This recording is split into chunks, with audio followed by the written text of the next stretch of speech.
two men. This piece was written in Hawaii while I was there at a yoga retreat, and I spent a wonderful week meditating, communing with God. So I want you to go back with me. I want you to close your eyes and take this trip to paradise. Aloha! Welcome. Imagine a white moon with a blue haze halo surrounding it, and dark thunderous clouds engulfing it, then parting slowly, rhythmically, sensually. It reminded me of a passionate encounter. I apologize. I so apologize. Michael, there's no way I can do it at this level. You have to give me just a little bit more. If we interrupt them, they'll come and tell us. But I'd rather be right than not at all, guys. I'm a pro. I can't do that. Thank you, baby. Keep the door shut. Now start again, and we'll be all right. Yeah. I want a Billboard award winner, so I have to do a Billboard award presentation. Yeah. That's one thing you learn when you get my age. You can do that. But I still want you to find that bottom. Close your eyes and imagine yourself, on those beaches in Hawaii. That's right. Let's go there.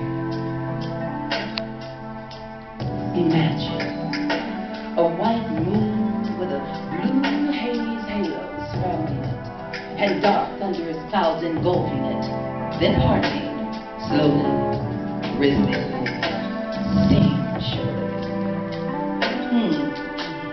It reminded me of a passionate encounter.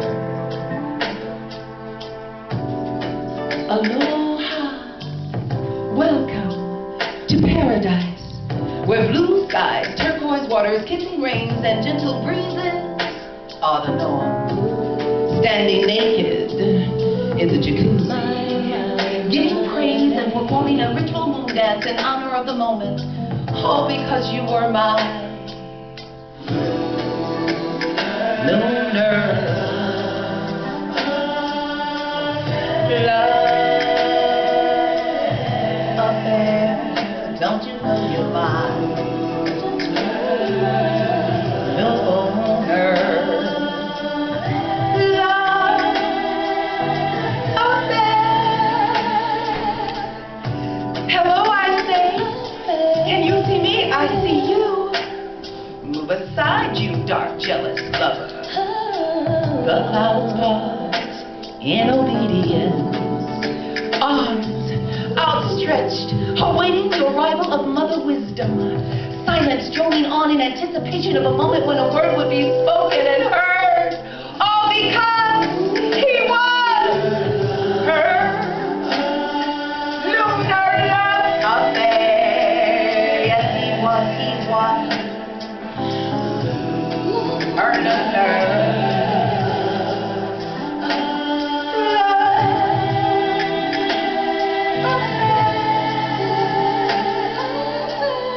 Genuine joy, laughter of the soul, warmth amidst the chill of the night. Can this be real? This bliss enveloping, caressing, loving me so carefully. Tenderly, the lady smiles, very late, and in that moment, her thunderous, foreboding lover engulfs her.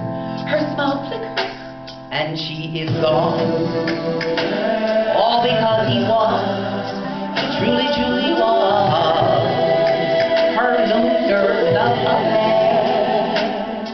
Yeah, he was her lunar love affair.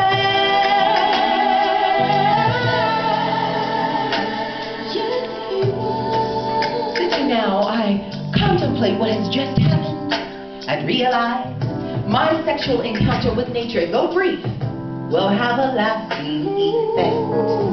Somehow, I am changed forever, for the good, for all of my lives. All because you truly, truly were my lunar love affair. Yes, you were, yes, you were my only one love affair.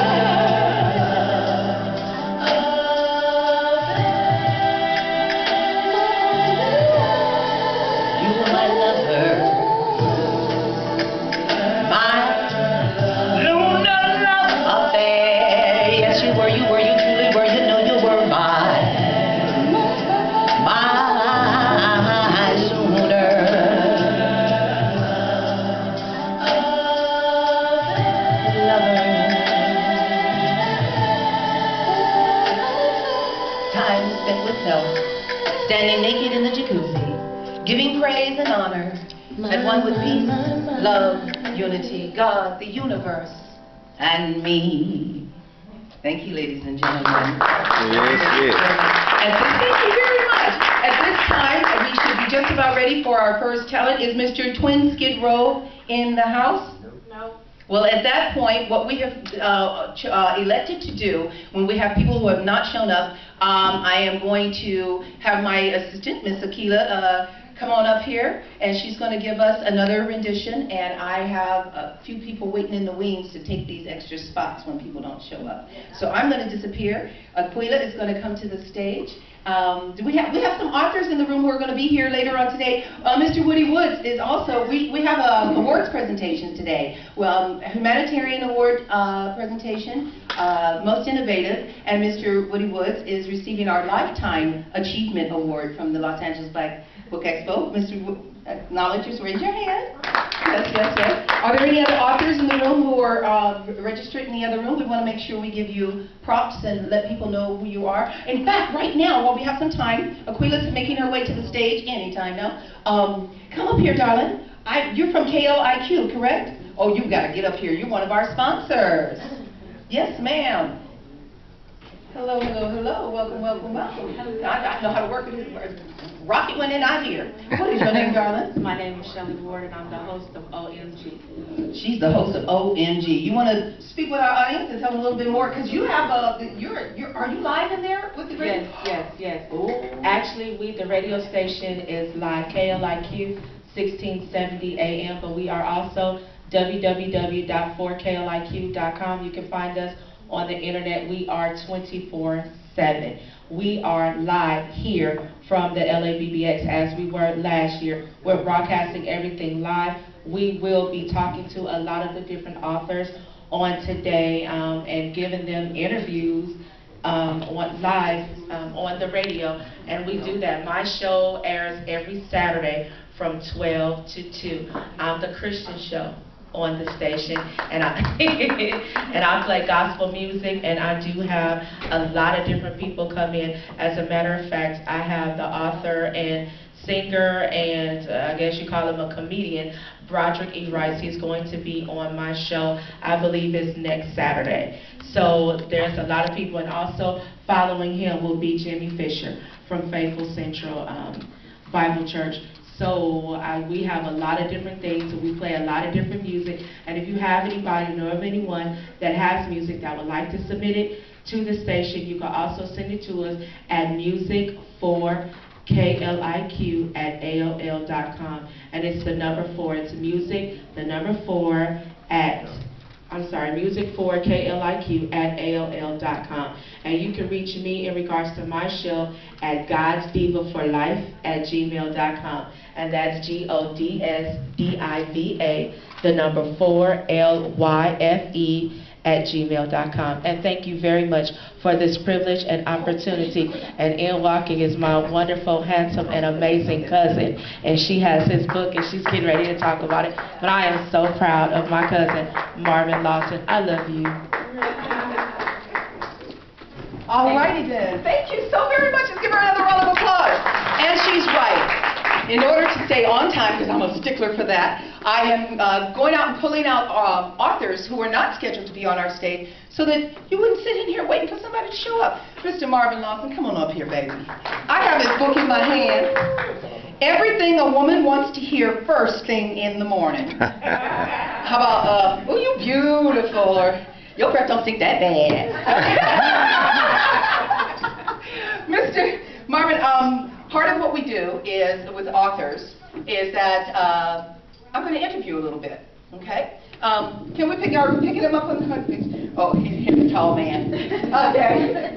So tell me, first of all, reintroduce yourself, your full name, where you're from. Okay. Hi, everyone. My name is Marvin Lawton. My pen name is actually Mar-El. So we're going to assume that right now I'm Mar-El, although you just found out by accident my name is Marvin Lawton.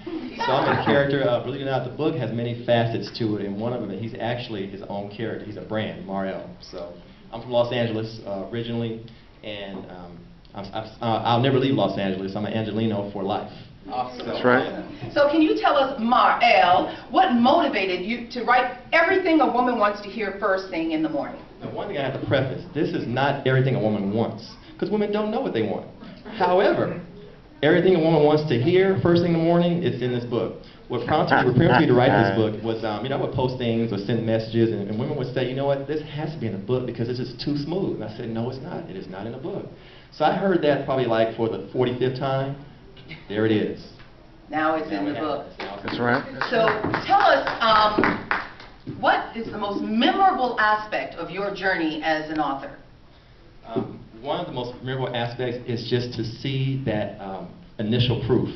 You know, it's just like, you know, and one thing I want to say too, what's probably that's probably the second most memorable. What's been the most memorable, beneficial, whatever adjective you want to describe is, you know, as kids, a lot of times we have careers and we have goals that our parents kind of preempt us to go a certain way. You go to college, you get a certain career, or if you do this, you do that. So a lot of times you make those decisions based on their influence.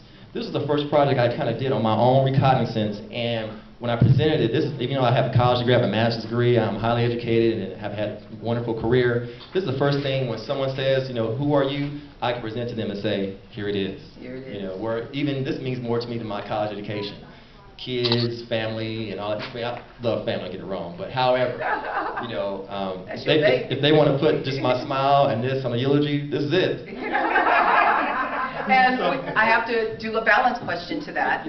What has been the most difficult or the most hurdle-riddling aspect of the writing process, becoming an author?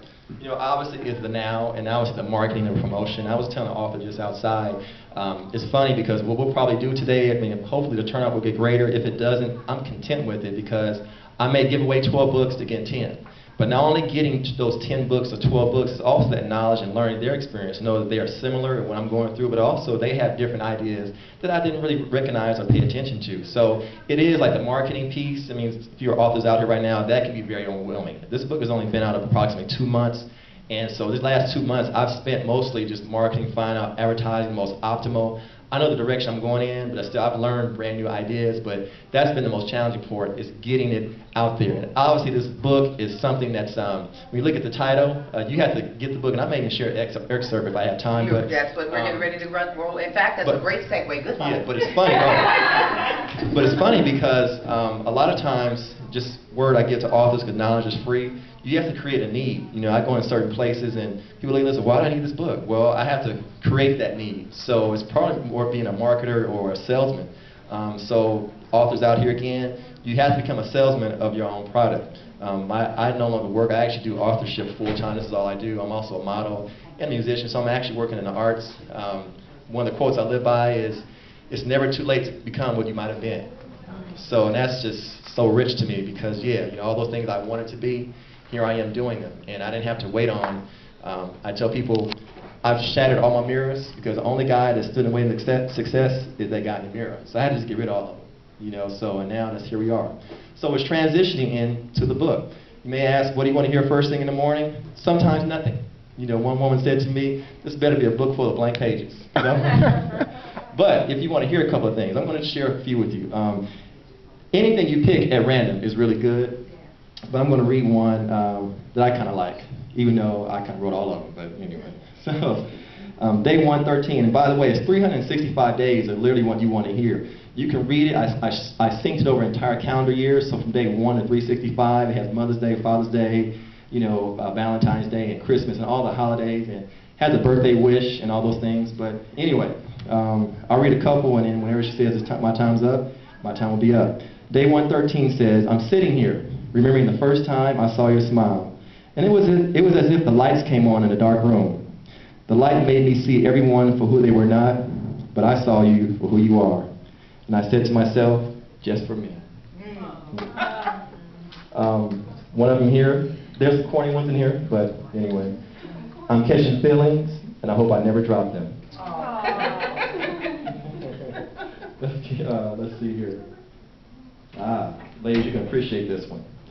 Falling for you and that pretty smile of yours was easier than not only taking candy from a baby, but more like you shopping on Saturday for yourself with a credit card with no limit. got that one. I ran to the birthday wish. This is a really heartfelt one. When I wrote this when I was birthday wish. On your birthday, just know that while the whole world continues to turn, I'm taking a moment of silence. Not in respect of the lives lost, but in respect of the love I've gained for you on this special day. Every chance I get, I celebrate my love in hopes that the only light and fire ever put out are on your cake. The reason is the light and fire that burns for you in my heart will never extinguish, even if I were drowned at the bottom of the ocean. So it's a bunch of alls. I got one more at the top. Yeah, time for one more. Yes, sir. Let's see here. Okay. Something very simple. I'll leave with this one. I hope your day is as beautiful as your smile, although I don't think that's possible. Before you walk away from that stage, make sure you give us your website, your email address, and some way to contact you, baby. Yes, you can contact me out there, for starters. Secondly, my website is everythingawomanwants.com. Very simple. It's just a partial of the title. everythingawomanwants.com. Or you can add me as Mariel Author on Facebook. Or again, I'm here, so I have a sign up there. The books are $20, hardbacks are $30. Hugs and kisses, they're free. How do you spell Mariel? Mariel, you spell it M-A-R and then L. So it's kind of like Mar-El. I do have a website in the works for marl.com, but stay tuned for that. But the main website is everythingawomanwants.com. So be sure you tell your friends. If you have book signings or you're in a local sorority or fraternity, I'd love to come and be there and let them know why they need this book. All right, thank you. Let's give them a round of thank you very much.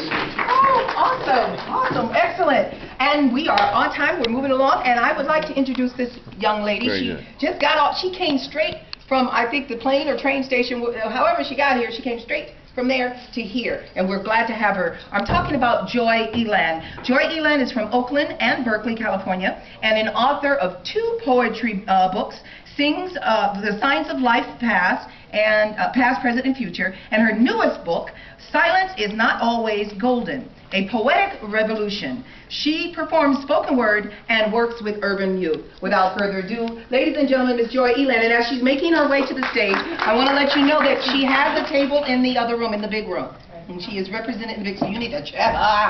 Ladies and gentlemen, Ms. Joy Elan. Hello, everybody. Thank you. Now, compared to the last guy, I'm short. Oh, I got a gold microphone. Oh, I'm a stupid guy. Now, hello, everybody. My name is Joy Elan. I'm an artist, spoken word artist, born and raised in Oakland and Berkeley. And I have a disability. I'm hard of hearing, but I don't let it stop me. I went to UC Berkeley, graduated with an African American Studies degree, a BA in African American Studies, and I went to Stanford University for my master's in education. And I wrote poetry books, and I'm gonna the way I'm gonna present it to you is telling my life a little bit, and I want to tell something, share something with you. We're all here for a purpose. Let's make sure we fulfill our purpose. If whatever you have, your dream, make sure you bring your dream to life, because there's nothing worse than living a life and your life is passing you by because you're not pursuing your dreams. So my first book, Signs of Life, Past, Present, and Future, I wrote this from when I was 20 to 27. It transitioned my life about when I was in college, becoming a single mom, not satisfied with where my life was going. And I decided to just share my poetry with other people because I believe that writing is a healing process, as well as it can help somebody. So the first poem I'm going to do actually is going to be from my new book, Silence is Not Always Golden. I chose that title because I believe in speaking up for people, because closed mouths don't get fed. And I feel like if nobody else is going to say something, then fine, I will say it. But also to empower other people to say what they have to, what they're thinking about, what's going on, because we can't be complacent. We can't just sit here.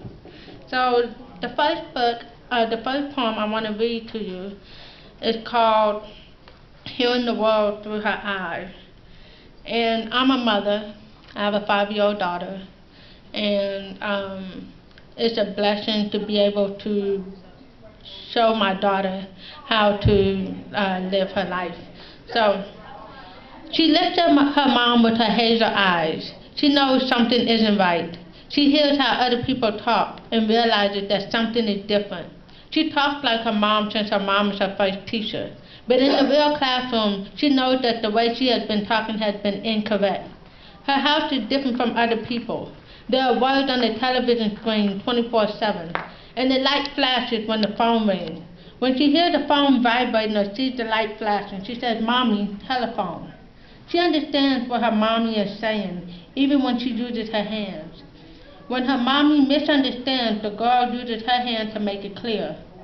She sees her mom takes it off at night and puts it on in the morning. Her mom wears hearing aids, and she relies heavily on them.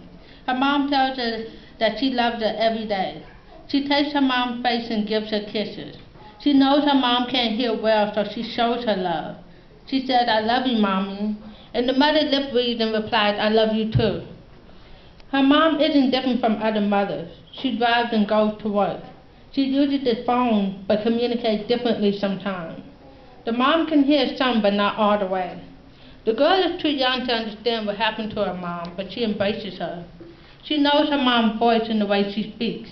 At night she seeks comfort in her arms and goes to sleep to the rhythm that she listened to for 9 months. This is the person that gave her life and meaning. To the world, her mom is the N word, deaf and dumb, a B word, and can't do anything. To the girl, her mom is her world and can do anything known to man. Her mom isn't afraid to live, and she instills that in her daughter. When the girl goes to school, she says, "I love you, Mommy. See you later." When her mom comes home from work, the girl runs to the door and jumps excitedly to see her mom. She doesn't know time, but she looks at the color of the sky to determine the time of her mother's arrival. The mother is amazed to see how much her daughter knows about her and how her daughter is willing to help her. Even when she disciplines her child, the child hugs her so hard like she doesn't want to disappoint her mother again. She knows that her mom loves her and wants the best for her. Her mom made sacrifices to give her daughter a better childhood. No matter what, the mother finds her child sleeping in her arms at night in total silence. So, I'm going to get through this real quick. I'm going to do 2 poems, one from the new book and one from my first book. This poem is called "I'm a Survivor." It's basically me summarizing roots in 2.5 minutes, or 1 minute. I'm a survivor of the transatlantic and trans-American slave trade. I'm a Protestant survivor of rape during slavery. No choice but to carry my babies into this horrible world. My baby being ripped from my uterus and my arms. My husband auctioned off or lynched for rebelling. I know that because of my skin complexion, I was working in the house saying, "Yes, master," and acting like his loyal subject. Yes, his loyal subject. Subject to all kinds of abuse. While taking care of his family, I'm learning how to read and write and listen to his conversations to one another. While I wash his clothes outside and pass by the other slaves, I sing, "Wade in the water," to communicate to the others that the water is the key to freedom. I'm a survivor of slaves learning how to read and write. At night, my work is never done. I teach others how to read and write, but I teach them how to hide it so we don't lose the battle to freedom.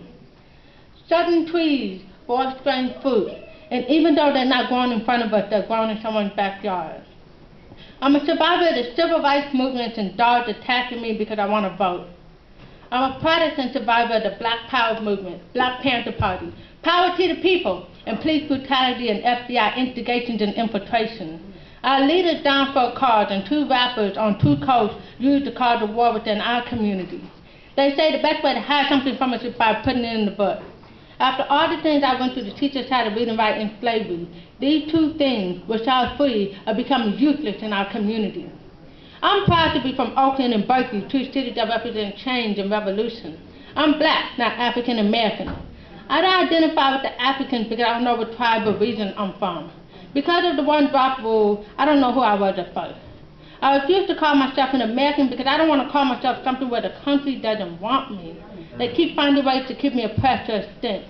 We fought hard for the right to vote, and the moment that we earned it, people aren't registering or getting out there. Our right to vote and freedom may be taken away because we're complacent and we don't know if a war will break out just to put us back into slavery. And we've been experiencing institutional slavery and racism for the past 50 years, but it's about to be real because we have a black president and he's not backing down. They're afraid he's going to change America for the better and they can't have it. It's getting tougher and tougher for us to vote and express ourselves. There may be 99% of us, but that 1% controls everything. I'm a fighter and I refuse to give up. I learned from all the people that fought for us to be here today, dead or alive. We have the right to live freely. I'm a survivor of all these things because my ancestors built this country and we're being erased out of its history. Pick up a book and learn about the struggles that people went through just for us to be here today. I refuse to let all the movement and those that lay down their life die in vain. And I want to thank you so much. And I like to always like to sing this verse from a Tina Marie song called Deja Vu. Go ahead. Because I believe Go ahead, girl. Go ahead, Joy. I'm young and I'm old. I'm rich and I'm poor. I feel like I've been on this earth many times before. I used to be a queen, you know, on an island by the sea. Rainbow-colored people, happy as can be. Thank you. And That's right, that's right. That's Before we right. leave that stage, would you please tell folks how they can get in touch with you? Yes. You can find me, I have a website, you can find me, Joy Elan, J-O-Y, space E-L-A-N. I have a Facebook page, facebook.com/author Joy Elan, as well as my website, joyelan.webs.com. And just Google me. Everything will pop up. Thank you, love. Google. And I'm over there too. I'm selling my book. Thank you so much. Oh, excellent, excellent. Come on up here, girl. You want to introduce the next person for us? Sure. All righty. Woo, I'm excited. Joy Elan, everybody. Thank you. Actually, Joy doesn't know it, but she just got a gig. I think I'm going to hire her to interpret some of my pieces. So while I'm doing my thing, you doing yours. Giving people jobs and stuff. Y'all didn't know this was going to happen over here. It's going to work. All right, so Joy, I don't know if she told you, but Joy and I, we both live in Oakland, California, and we do a lot of the open mics and a lot of the other events that are out there. Joy is a pusher. She really works it out on that stage. So thank you, Joy. Thank you. So the next performer, her name is Miss Rachel Freeman. She's a poet, teacher, and advocate for change. A double major in sociology and ethnic studies. She prides all her days in being a voice for those who have been silenced. So please give a warm welcome to Miss Rachel Freeman.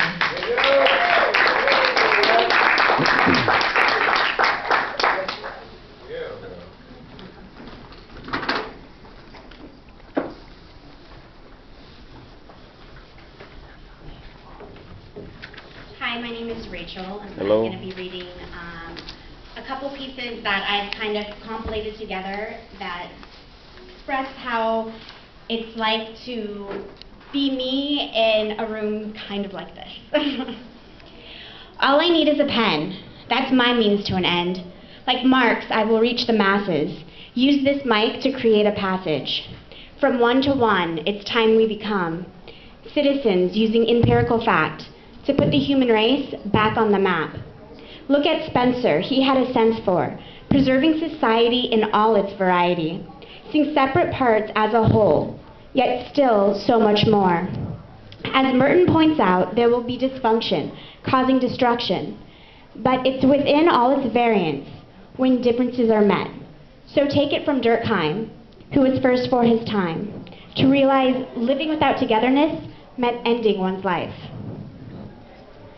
Human connection, world separation, how we choose to handle lives of inflation. Systems of virtue creating patterns being misconstrued by those holding power and others working hour to hour.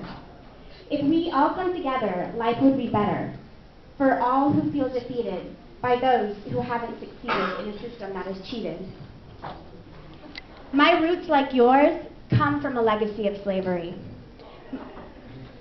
Your ancestors, like mine, fought with bravery.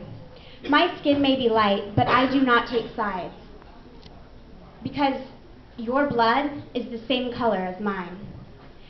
My insecurities are in full bloom, because I don't look like you. Yet we all sit here talking empathetically in the same room. I may look like them, but oppressed like you. Open your eyes, it's all around the world.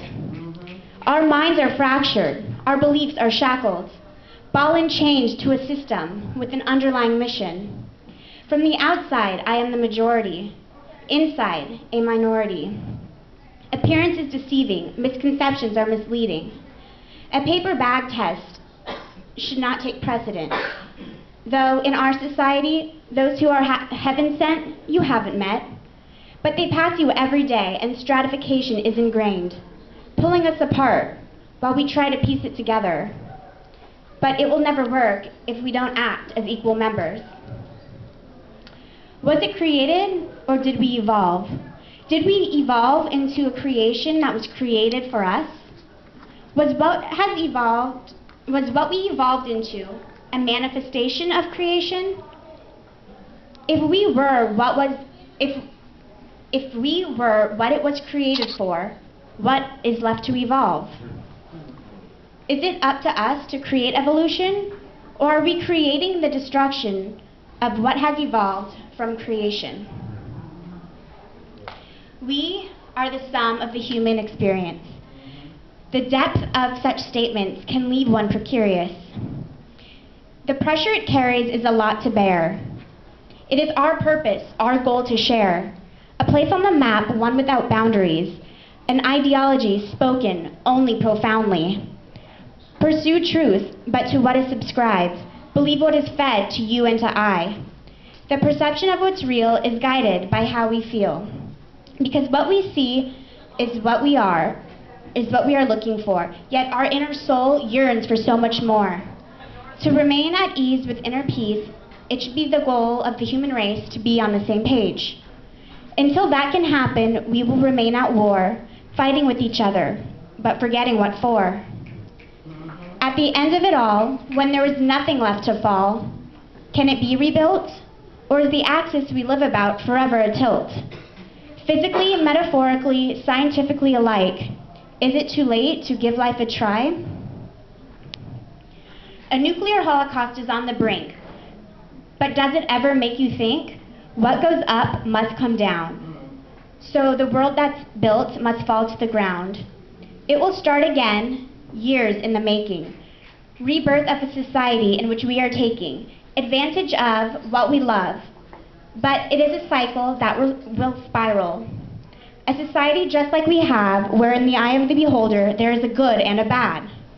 In a society driven by money, don't you find it funny that doing more means making more? It's not the job itself, but rather the benefits and paycheck that help to define how successful one is, and not the merit of one's biz. In a society driven by love, don't you find it tough to understand why we don't get along, yet this place was created for all of us to belong? And still we fight day and night to make a point about who is wrong and right. In a society dominated by men, we have thoughts embedded in our head that women cannot be powerful. However, without us, there would be no population or male domination, because without the X, there would be no Y, and still we're eager to justify the stronger sex, the weaker crux of money, power, creed, and lust. Everybody has a function, but did I not fail to mention, without us, there would be no them? I wish I could tell you how I feel, how I see the world and all its social ills. I wish it was imaginary and not real, all the destruction caused by guns, germs, and steel. Do you see it too? All the people dying, all the babies crying, born into families with addictions, on welfare or with minimal education? Do you support the troops but question the war? Do you help out the homeless or feed the poor? Or do you sit back and watch apathetically while others achieve more? Does it make you feel good to continue the cycle of the rich getting richer and the poor getting poorer? I wish what mattered came from the inside out, but it has been proven over history, race is what it's about. Whether you like it or not, it's about who holds the power. How the resources are allocated, equal or not, changes the issue that needs to be on top. Like my predecessors, I want these words to change the world. They were all young and passed too soon, but looked deep inside themselves in order to find a timeless message waiting to be unfurled. And if you open your eyes, all you need is the light from the moon. To guide you through this journey, it is easy to fulfill your dreams if you hold on to what is important when things get murky. Find what is connected and look for themes, because what is supposed to be has a purpose. Never giving up is the key. Thank you. Very good. Ladies and go wait a minute, get back up there, girlfriend. Yeah, you're one of the ones I'm gonna go ahead and do a quickie interview, because I met this young lady last year, I think it was, yes ma'am? And you are with a radio program called Speak and Be Heard. It's no longer, but yes, I was. Oh, you was. Can you tell them about the concept of Speak and Be Heard? So Speak and Be Heard was a radio show that was on internet radio and then later got picked up by Clear Channel. And it was social issues and talk radio meets spoken word poetry and music. So at the end of every segment of the talk radio portion, we had a spoken word artist come on, and they wrapped up that whole segment through 2 minutes of poetry. And it was amazing. It was a roundtable discussion, and we incorporated PhDs from all around the nation, along with other experts in the field, and we had people in studio, and it was an amazing concept that didn't actually go anywhere. So if you guys want to see that come back, then definitely you can actually find that on Facebook/Speak the letter B Heard. But currently, I just do my own writing. I'm very, very influenced and inspired by everybody in rooms like this, and so that's what I continue to do. Well, let's give her another round of applause. Awesome. Miss Aquila Lewis, would you hand me this Now, this gentleman I am going to introduce to you is a wonderful actor. I've actually had him perform in some fundraisers for us for Los Angeles Black Book Expo last year. And without further ado, I'm going to read his little bio as he makes his way to the stage so we can cut down on that time thing. Come on, baby. Alrighty, I'll put the other set on. There we go. Alrighty, this is Mel Hampton, ladies and gentlemen. Mel is an actor, a singer, a spoken word spoken word artist, and a snow skiing instructor. Currently in the cast of Jesus Hop the A Train at the Lyric Theater, located at 520 North La Brea in Hollywood. Friday at 8 p.m., Sunday at 2 p.m. Tickets are available at Eventbrite and Golden Bear. So get on up, come over here, baby. Now, one of the things, he is an author. Let's give him a round of applause. He's going to share some of his works with you, but I want to do a quickie interview with him because he's an author, not of a book, but of plays. So can you tell us, what is it about writing a play? What's one of your first steps? What do you do to write a play? Because it's not an easy thing to do. Observe a social issue and an injustice, and then, we all have our own opinions about things, and then the hard part, just like being a poet, is putting it down on paper. So the difference with writing a play is that not only do you write about the issue, you have to write about the dialogue between the people. So, you have to be somewhat schizophrenic, I think. Even though writers don't say that, right. But it's like being an actor. You have to be somewhat of an actor kind of person to actually get up on stage and bear your emotions. So the issue with writing a play is that not only do you write about the issue, but you have to write about the conversation that describes the issue. Awesome. Well, you know what? I'm not going to take up any of his time. Let's let him get right to sharing with us what he's got to share with us. Okay. Mel Hampton. Hi, guys. Next week, they're having the NAACP Theater Festival, and Felton Perry, who's also a very gifted writer from the LA area, he's written this play called The Reverend's Good Wife, and we're doing it. But I just wanted to share with you this sermon that comes at the end of the show. It was inspired by the Trayvon Martin thing, and then it was on his shelf for like a lot of years. And then, now that Trayvon has passed on, and it's basically the same thing, whether it's Emmett Till or Trayvon Martin, it's a young black soul at the hands of an oppressor who was found innocent. So this old minister is preaching this sermon as they're giving money to go for Emmett Till's mom to go back down south. I was going to preach about how Jesus raised Lazarus from the dead. I was going to liken little Emmett to Lazarus, but I couldn't see no Jesus. And as I was listening to the young song so beautifully sung by Sister En Passant, I closed my eyes and I felt something that I never felt before. A warm piece of peace and love and tranquility washed over my body, my spirit, and my mind. And I understood for the first time in life what God is saying. God's way is beyond all human understandings, and with that understanding, I no longer see through a glass darkly, because I no longer look with my eyes, my life, my feelings, or my spirit, but the Spirit of the Lord is using the eyes, life, feelings, and spirit He gave us to see what really is, not what we think is. And when these carry out God's mission of administering and comfort to the grieving mothers, oh Mary, don't you weep, don't you mourn, for you will be victorious. Your son did not die for naught. The victory is the Lord's. Before I had my doubts, before I questioned God's love for His people, that He could allow us to suffer so many horrible acts. But somehow, today, I understand. God is love. All praises to the Almighty Creator. His love teaches us to love unconditionally, so that we might rejoice in the victory that is already ours. It is ours if we can forgive those who spitefully use us.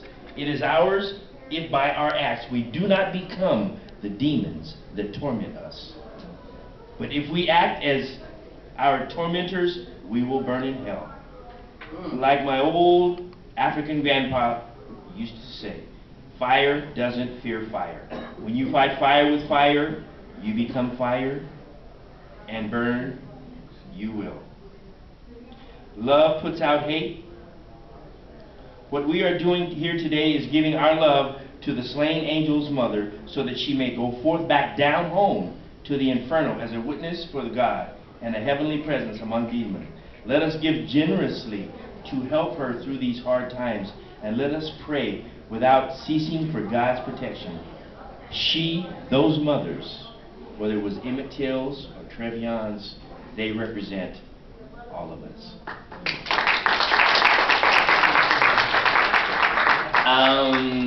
Jesus Hopped the A Train is a show about the penal system here in America, and as you know, probably 70% of the people that are incarcerated are either Latino or African American. I play a prison guard. It's called Jesus Hopped the A Train. I have some flyers back here on the table if you care. And this is one of the monologues from there. Lucius Jenkins was executed by the state of Florida on June the 3rd. Me and the wife Mary, we took a plane down to Tallahassee to be there for Lou, since he didn't have nobody except for a sister who lived in East St. Louis. And she couldn't attend for something or another. I didn't get a chance to talk to him or nothing. We were just permitted to witness the death, and it was quick. The thing that really freaked me out, they had this clock hanging in the wall in the room where Lucius was. And this clock was hanging over the hospital gurney, and it said standard on it. Just like the clocks we have at Rikers Island. I kept staring at that clock. The little red hand, it was marking the minutes, and the big black one, it was clicking off the minutes. It's like I could hear it clicking through the plexiglass. I'd sit there and wonder, I'd look at that same clock at work, and I wish it would go faster. Now I'm down here in Florida, looking at that same damn clock, and I just wish it would slow down or just stop. I hate that clock because it's so damn redundant. Lou was silent when he came in. He didn't say nothing, which totally surprised me. The only thing he said, well, they asked him if he had a final statement, and he said, no, sir. He looked at me once, and so I smiled, because I thought he recognized me, but like, he didn't even recognize me. And then for a minute, I was mad. I was pissed. I said, this trip cost damn near $1,000. You could at least acknowledge our presence or something. That's crazy. You know? But that's what I thought. But I guess people don't stop being people just because there's something deep going on around them. Now, Mary, she had the right expression. She cried real quiet, as not to upset the families or take away from what was happening right there in front of us. I tried real hard to figure out what he was feeling or even thinking. But it was real hard because it was like he wasn't feeling nothing. And I thought I knew him way too well for that to really be the case. But come to find out, I was wrong, because when the coroner did a toxology, they found substantial traces of heroin and cocaine in the bloodstream. Lucius Jenkins, he died high as a kite. When it was over, me and Mary went to the diner across the street from where our motel was, because they had advertised as having Tallahassee's finest southern fried chicken. So we ordered 2 plates. We got all excited because it had these big, plump, juicy pieces of fried chicken. But when I stuck my fork in it, it deflated just like a balloon. And all that was left was just this shriveled up, bony mess. So we paid the check and went on back to the motel, ordered some pizza from Domino's, called my sister-in-law so we could talk to the kids.